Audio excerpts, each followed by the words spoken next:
Hello friends, அனைவருக்கும் வணக்கம். So அந்த வீடியோவில் என்ன பார்க்க போகிறோம்னா, வங்கியியல் பேங்கிங் 12வது பொருளாதாரம் புத்தகத்தில் இருக்கக்கூடிய வங்கியியல் அப்படிங்கிற பாடத்தினுடைய பார்ட் 2. பார்ட் 1 வந்து நம்ம மாறும் ரொக்க இருப்பு விகிதம், ஸோ அந்த டேட்டாஸ்லாம் நம்ம கவர் பண்ணியாச்சு.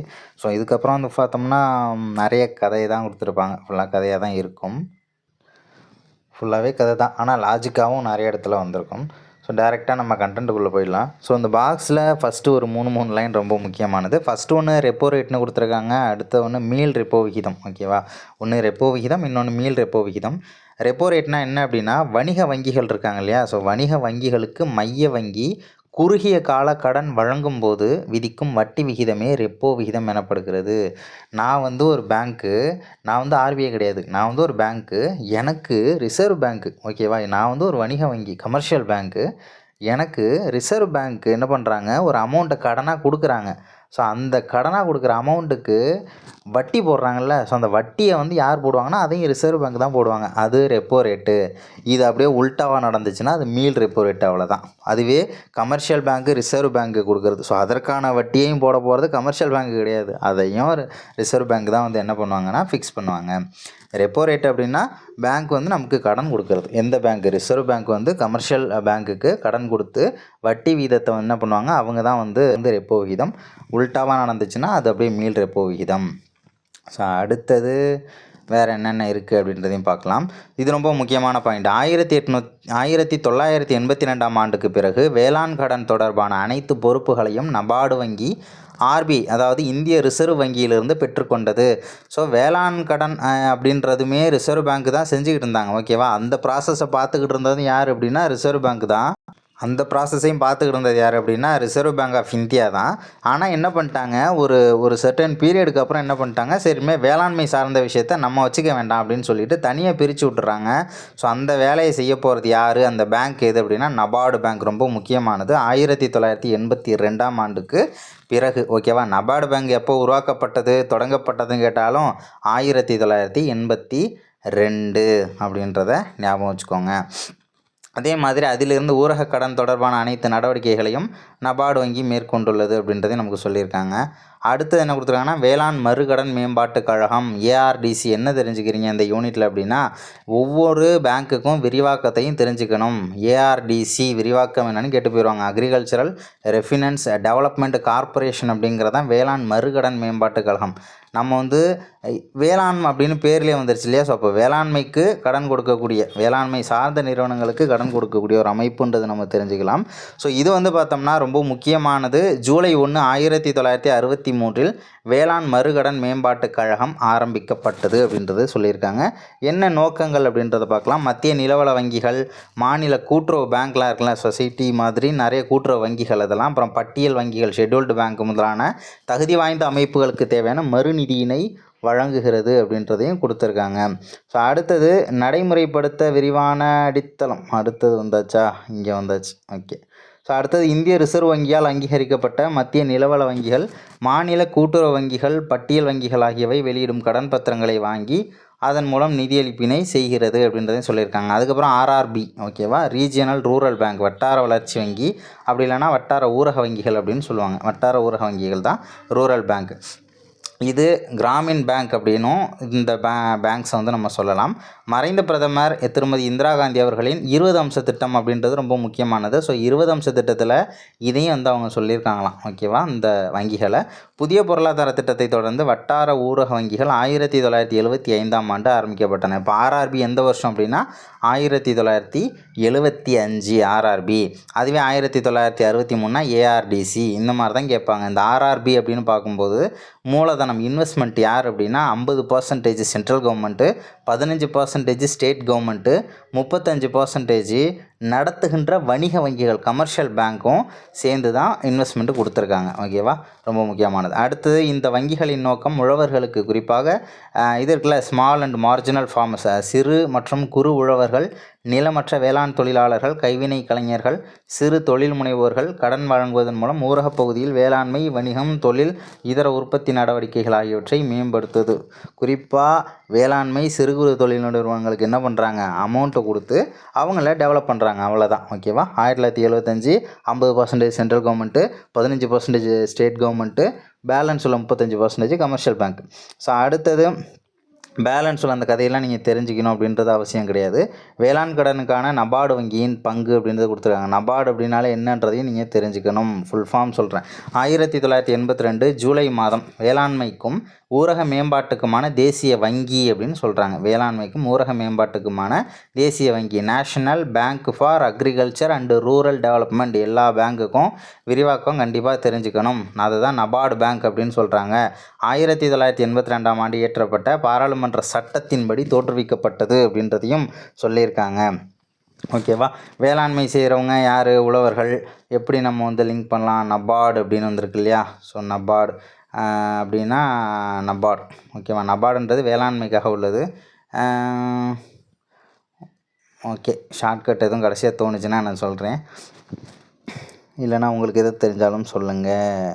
அடுத்தது நபார்டு பேங்க். ஓகேவா. ஸோ இது 3 அடுக்கு முறையில் செயல்படுது. இதுவே ஒரு கொஸ்டின் தான். ஓகேவா. 4 அடுக்கு 5 அடுக்குலாம் கொடுத்துருவாங்க. மாநில கூட்டுறவு வங்கி நபார்டு பேங்க்கு மாநில கூட்டுறவு வங்கிக்கு கொடுக்குறாங்க. மாநில கூட்டுறவு வங்கி மத்திய கூட்டுறவு வங்கிக்கு கொடுக்குறாங்க. அப்படியே உல்ட்டாவாக கொடுத்துருவாங்க. ஃபஸ்ட்டு நம்ம மத்தியன்னு நினச்சிப்போம். ஃபஸ்ட்டு மாநிலம், அதுக்கப்புறம் மத்திய கூட்டுறவு வங்கி, அதுக்கப்புறம் துவக்க வேளாண்மை கூட்டுறவு சங்கங்களுக்கு சென்று இந்த மூலமாக தான் கூட்டுறவு கடன் வழங்கும் முறை அப்படின்றது இருக்குது. இதுதான் நபார்டு பேங்க் அப்படின்னு சொல்கிறாங்க. 1982 ஜூலை மாதம். ரிசர்வ் வங்கியோட துணை ஆளுநர் இருக்கார்ல, ஸோ அவர் தான் நபார்டோட தலைவராக இருப்பார் அப்படின்றதையும் நமக்கு சொல்லியிருக்காங்க.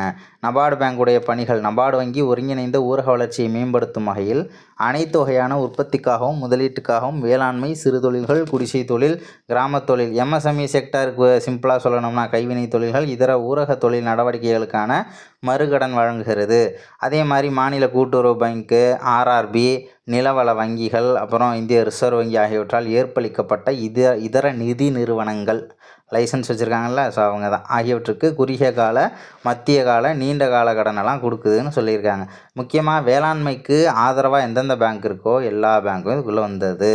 கூட்டுறவு கடன் வழங்கும் சங்கங்களின் பங்கு முதலீட்டை வழங்கும் பொருட்டு மாநில அரசுகளுக்கு 20 ஆண்டு கால நீண்ட கால கடன்களை நபார்டு பேங்க்கு கொடுக்குது அப்படின்றதையும் நமக்கு சொல்லியிருக்காங்க. அடுத்தது மைய அரசினால் அங்கீகரிக்கப்பட்ட அல்லது வேளாண்மை, ஊரக வளர்ச்சி ஆகியவற்றுக்கான பங்கு மூலதனம் அல்லது கடன் பத்திரங்களை பெற்றிருக்கும் நிறுவனங்களுக்கு நீண்ட கால கடனை கொடுக்குது. ஓகேவா.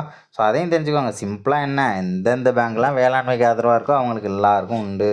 நபார்டு பேங்கு வட்டார ஊரக வங்கிகள், துவக்க வேளாண்மை கூட்டுறவு சங்கங்களை தவிர்த்த அனைத்து கூட்டுறவு வங்கிகளையும் ஆய்வு செய்யும் பணியை செய்கிறது அப்படின்றதையும் சொல்லியிருக்காங்க. பார்த்துக்கோங்க.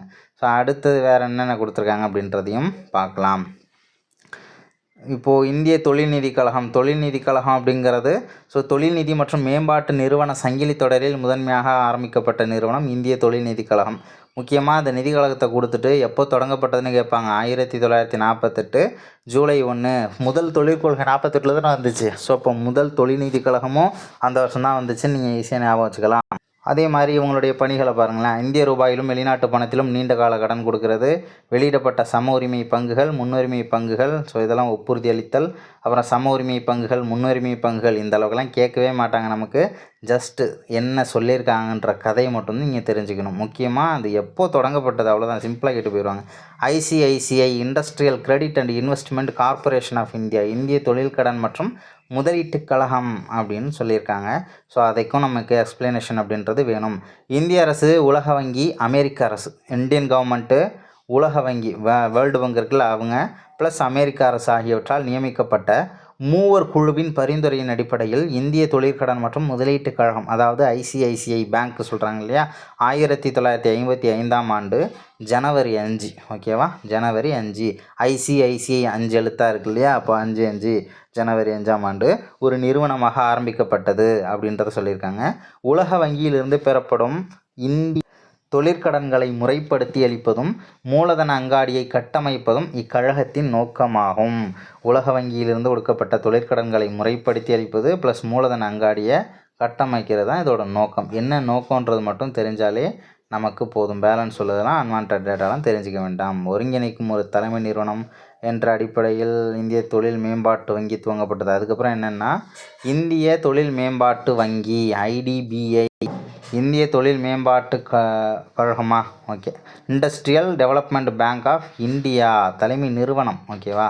வங்கிகள் உள்ளிட்ட தொழிற்கடன்கள் வழங்கும், அதாவது தொழிலுக்கு கடன் கொடுக்குறாங்கல்ல, ஸோ அந்த நிறுவனங்களை எல்லாத்தையுமே ஒருங்கிணைக்கிற ஒரு தலைமை நிறுவனம் யார், லீட்ரு யார்?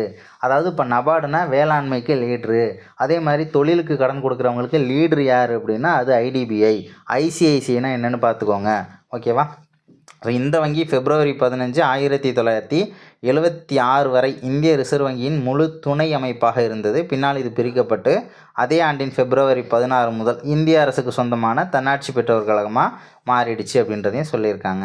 ஸோ இதே மாதிரி பாருங்களேன், எந்தெந்த நிறுவனங்கள்லாம் எலிஜிபிள், கடன் கொடுக்கறதுக்கு கடன் வாங்குறதுக்கு யாரெல்லாம் எலிஜிபிள்ன்றது மட்டும்தான் அதில் சொல்லியிருப்பாங்க. ஜஸ்ட்டு தெரிஞ்சுக்கோங்க, அவ்வளோதான்.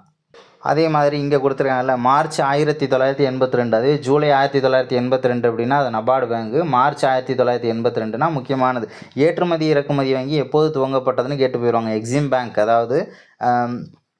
அதாவது நமக்கு என்ன அப்படின்னா ஏற்றுமதி ப்ளஸ் இறக்குமதி, எக்ஸ்போர்ட்டு இம்போர்ட் இருக்கு இல்லையா, ஸோ அந்த பேங்க் தான்.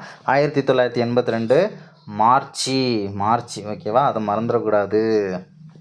அடுத்தது என்ன, துவங்கப்படும் வரை ஏற்றுமதிக்கான நிதி உதவியையும் இவ்வங்கி வழங்கி வந்தது குறிப்பிடத்தகுந்தது அப்படின்றதையும் சொல்லியிருக்காங்க. ஓகேவா.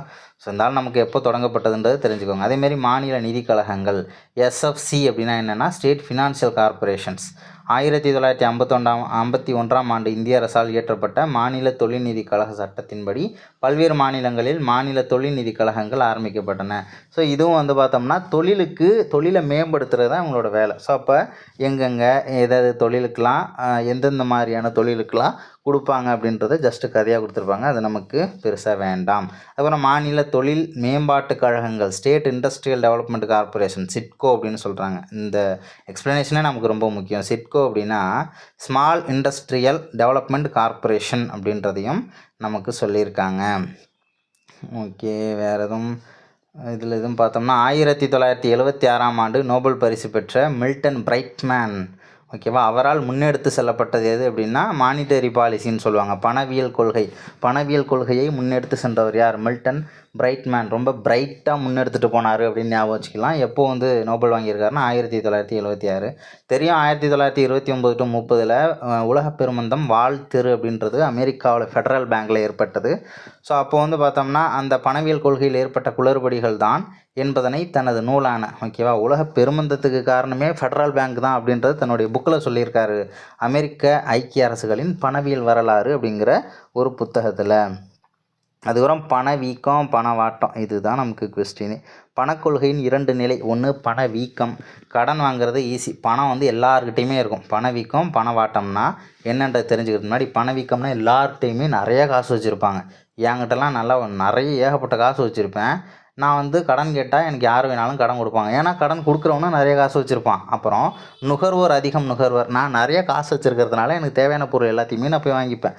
அதே மாதிரி வணிகம் விசாலமாகும். நான் நிறைய பொருள் வாங்குறதுனால ஒவ்வொருத்தரும் நிறைய பொருள் வாங்கிட்டு இருப்பாங்க இல்லையா, எல்லாத்தையுமே நிறைய காசு இருக்கும். அப்போ வணிகமும் விசாலமாக இருக்கும். அதிக மக்கள் வேலை பெறுவார்கள் சம்பளத்துக்கு. ஏன்னா எல்லாருக்குமே இப்போ நான் ஒரு 4 பேரை வேலைக்கு வச்சுக்கலாம். என்கிட்ட நிறைய காசு இருக்குது, நான் 4 பேருக்கு சம்பளம் கொடுப்பேன். ஓகேவா, அந்த ஒரு கெத்து அந்த இடத்துல வந்துடுதுல. ஸோ அடுத்ததுக்கப்புறம் மக்கள் அதிகமாக செலவு செய்வாங்க. அதுவும் கரெக்டு தான், ஏன்னா பணம் நிறைய இருக்குது. மந்த நிலை அப்படின்னு பார்க்கும்போது கடன் பெறுதல் கடினம். மந்த நிலைனா ஒன்றும் கிடையாது, பண வாட்டம்னு அர்த்தம். ஓகேவா, கடன் வாங்குறது அப்படியே உள்டாவாக இருக்கும். கடன் வாங்குறது கஷ்டம், ஏன்னா என்கிட்ட காசு இருக்காது. குறைவாக நுகர்வோர், ஏன்னா என்கிட்ட காசு இருக்காது. வணிக விரிவாக்கம் தள்ளி போகும், ஏன்னா என்கிட்ட காசு இருக்காது. வேலையின்மை அதிகரிக்கும், ஏன்னா என்கிட்ட காசு இருக்காது. அதுக்கப்புறம் உற்பத்தி குறையும், ஏன்னா என்கிட்ட எதுவுமே இருக்காது. அப்படியே உள்டா, பண வீக்கத்துக்கு உள்டா தான் பண வாட்டம் அப்படின்றதையும் ஈஸியாக நீங்கள் ஞாபகம் வச்சுக்கலாம். ஸோ அடுத்து வேறு என்னென்ன அப்படின்னா, இங்கெல்லாம் ஃபுல்லாக கதை தான், வேணாம். இதெல்லாம் ரொம்ப அன்வான்ட், இதுவுமே நமக்கு தேவையில்லை. 1936ஆம் ஆண்டில் வெளியிடப்பட்ட வேலைவாய்ப்பு, வட்டி மற்றும் பணத்துக்கான பொது கோட்பாடு அப்படிங்கிறது யாருடைய நூல்னு மட்டும் தெரிஞ்சுக்கோங்க. கீன்ஸினுடைய நூல், ஜஸ்ட்டு தெரிஞ்சுக்கோங்க. ஏன்னா நவீன பொருளாதாரத்தின் தந்தையே அவர் தானே. அதே மாதிரி மின்னணு வங்கி, banking, real time cross settlement அப்படின்னு சொல்லுவாங்க. என்எஃப்இ, இன்னொன்று NEFT, நெஃப்ட் அப்படின்னு சொல்கிறாங்கல்ல, அது ஒன்று. இன்னொன்று RTGS. ஒன்று ஆர்டிஜிஎஸ் சொல்கிறாங்க, இன்னொன்று நெஃப்ட்டு சொல்கிறாங்க. ஆர்டிஜிஎஸ் வந்து பணம் நம்ம வந்து ஃபஸ்ட்டு என்ன எக்ஸ்ப்ளனேஷன் தெரிஞ்சுக்கலாம். ரியல் டைம் கிராஸ் செட்டில்மெண்ட், அதுதான் ஆர்டிஜிஎஸ் அப்படின்றாங்க. ஸோ பணத்தை வந்து நம்ம பரிமாற்றம் செய்கிறோம் அப்படின்னா காத்திருக்கும் நேரம் எதுவும் கிடையாது, அனுப்புனத்துக்கு அமௌண்ட்டு போயிடும். ஓகேவா, அதுதான். அதுவே நெஃப்ட் அப்படின்னா நேஷனல் எலக்ட்ரானிக் ஃபண்டு ட்ரான்ஸ்ஃபர் அப்படின்னு அர்த்தம். தேசிய மின்னணு வழி பண பரிமாற்றம் அப்படின்னு சொல்கிறாங்க. ஸோ இது வந்து பார்த்தோம்னா கொஞ்சம் வெயிட் பண்ணணும், கொஞ்சம் டைம் எடுக்கும். ஓகேவா, ஆர்டிஜிஎஸ்க்கு டைம் தேவையில்ல, ஆனால் லிமிட்டேஷன்ஸ் இருக்குது. ஓகேவா, ஆனால் இது வந்து அரை மணி நேரத்துக்கு ஒரு டைம் வந்து தொகுப்பாக நடக்கும். மேக்ஸிமம் ஸ்பீடாக நடந்துருது. இருந்தாலும் காலை 8 மணி முதல் இரவு 7 மணி வரை மொத்தம் 23 தொகுப்புகளாக தான் ஒரு நாளைக்கு வந்து ஃபண்டை வந்து மாற்றி விட்டுக்கிட்டு இருக்காங்க. மொத்தம் 23 செட்டாக பிரிச்சுக்கிறாங்க. ஓகேவா, காலை 8 மணி முதல் மாலை 6:30 வரையிலான தொகுப்பில் பணத்தை பெற்றுக்கலாம். ஜஸ்ட்டு தெரிஞ்சுக்கோங்க, அவ்வளோதான். சீக்கிரம் போயிடும். ஆர்டிஜிஎஸில் சீக்கிரம் போயிடும். நெஃப்ட்டில் வந்து கொஞ்சம் டைம் எடுக்கும். 1/2 அன் ஹவருக்கு ஒரு டைம் தொகுப்பாக எடுத்து பண்ணிக்கிட்டு இருக்காங்க பேங்கிங். ஓகேவா, ஸோ அதான் வந்து சொல்லியிருப்பாங்க. எக்ஸ்ப்ளனேஷன் ரொம்ப முக்கியம். நெஃப்ட் இந்த டிஃப்ரென்ஸ் வந்து நம்ம தெரிஞ்சுக்கலாம். தேசிய மின்னணு வழி பண பரிவர்த்தனை தொகுப்பாக பரிமாற்றம் செய்யப்படுகிறது, எனவே தாமதமாகும். 23 தொகுப்புன்னு பார்த்துருப்போம். டைமிங் கொடுத்துருக்காங்க, குறைஞ்சபட்ச அளவு கிடையாது. ₹1 கூட அனுப்பலாம். ஓகேவா, ₹1 கூட அனுப்பலாம், 1,00,000 கூட அனுப்பலாம். அதுவே RTGS real time cross settlement, நிகழ்நேர பெருந்திரள் தீர்வுன்னு சொல்லுவாங்க. நிகழ்நேரத்தில் பரிமாற்றம், எனவே ஸ்பீடாக இருக்கும். டைமிங் கொடுத்துருக்காங்க. குறைந்தபட்ச அனுப்பும் தொகை ₹2,00,000, மினிமம் ₹2,00,000 அனுப்பணும், அதுக்கு கீழே வேலைக்கு ஆகாது. ஏடிஎம் தெரியும், 1967. ஸோ அந்த டைமில் தான் வந்துச்சு அப்படின்றது நமக்கு தெரியும். அதேமாரி பேடிஎம் பேமெண்ட் பேங்க் அப்படின்னு சொல்லுவாங்க, பணம் வழங்கும் வங்கி, பேமெண்ட் பேங்க்கு. ஸோ ஆகஸ்ட் 2015 இந்திய ரிசர்வ் வங்கியின் உரிமம் பெற்று ஆரம்பிக்கப்பட்டது பேமெண்ட் பேங்க். ஓகேவா, இந்த வங்கி விஜய் சர்மா கேல்கர் என்பவரின் 51% ஷேர், 51%. 197 கம்யூனிகேஷன்ஸ் அப்படின்ற நிறுவனத்தினுடைய 39%. 197 கம்யூனிகேஷனின் துணை நிறுவனம், அவங்களோட துணை நிறுவனத்துலேருந்து ஒரு 10% ஷேரை வச்சு தான் இந்த பேமெண்ட் பேங்க் அப்படின்றது ஆரம்பிச்சிருக்காங்க. விஜய் கேல்கர் வருவார், 197 துணை நிறுவனம், அவ்வளோதான். ஓகேவா, 51. அதே மாதிரி வந்து பார்த்தோம்னா 39, பேலன்ஸு 10 அப்படின்றதையும் தெரிஞ்சுக்கலாம். அடுத்தது செயல்படாத சொத்துன்னு கொடுத்துருக்காங்க. நான் பெர்ஃபார்மிங் அசெட் அப்படின்னு சொல்கிறாங்க. கடன் வாங்குபவர் தொடர்ந்து 90 நாள்களில் வட்டியோ கடன் தொகையின் அசல் பகுதியோ செலுத்தாமல் இருந்தால் அதை செயல்படாத சொத்து அப்படின்னு சொல்கிறாங்க. நான் கடனை வாங்கிவிட்டேன், 90 நாளைக்கு நான் அதில் வந்து ஒரு ரூபா கூட கட்டவே இல்லை. ஸோ அப்போ வந்து செயல்படாத சொத்து அப்படின்றத சொல்லியிருக்காங்க. ஓகேவா, செயல்படாத சொத்து 90 நாள்.